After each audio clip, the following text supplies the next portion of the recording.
Okay, guys. This time we're going to talk about our basic, platform, our structure that we use the gun from. Um, I'm not a big believer in, rigid structures as far as, you must put your left foot here, you must put your right foot here, blah blah blah. Um, I'm a much bigger believer in understanding the concepts behind what we need to accomplish.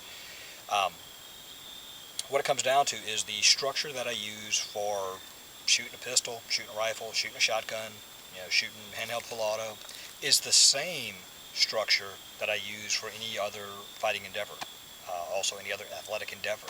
It's a matter of being able to move, being able to deliver impact, and being able to absorb impact.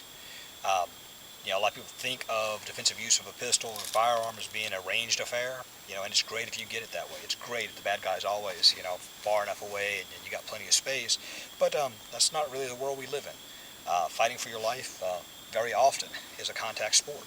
So the structure needs to support that.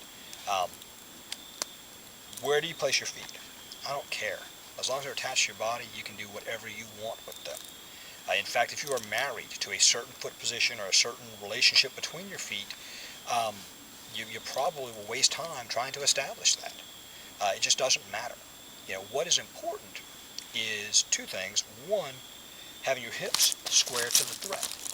The thread is directed to my frontal. My hips square to the thread. I want a good, athletic stance. My knees are slightly bent. They're not locked. My weight is forward. My hips are square, and my weight is forward of my hips. My torso is forward of my hips. My nose is forward of my toes. Basically, nose over toes structure. This is the same structure, whether I'm working unarmed, whether I'm doing knife work, whether I'm running a pistol, a long gun, nothing really changes.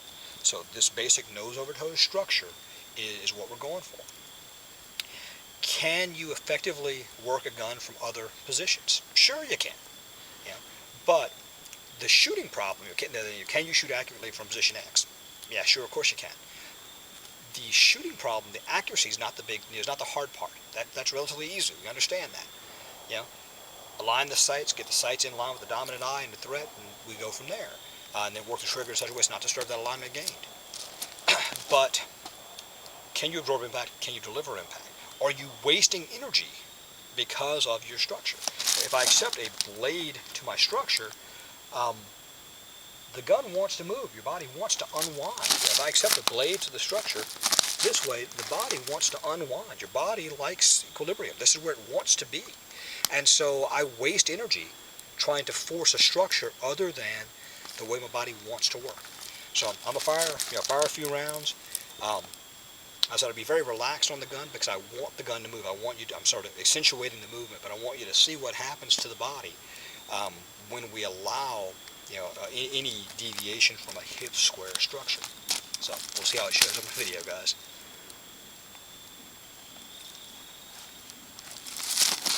Here's a bladed hips. See what happens.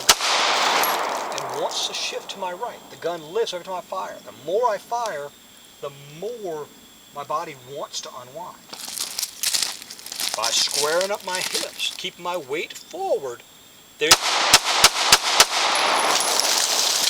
is no movement of the torso. Nothing that you have in one hand, nothing that you can hold in one hand, hell, nothing you hold in two hands, has stopping power. It's not enough doesn't have stopping power. It's not going to knock you down. It's not going to knock the bad guy down. Have your hip square, your weight behind the gun, a good proper grip on the pistol. Again, a good high thumbs grip on the pistol. Those two things are the way to go when it comes to running a gun at speed, particularly under stress, under duress. Hope that was worthwhile, guys. Thank you.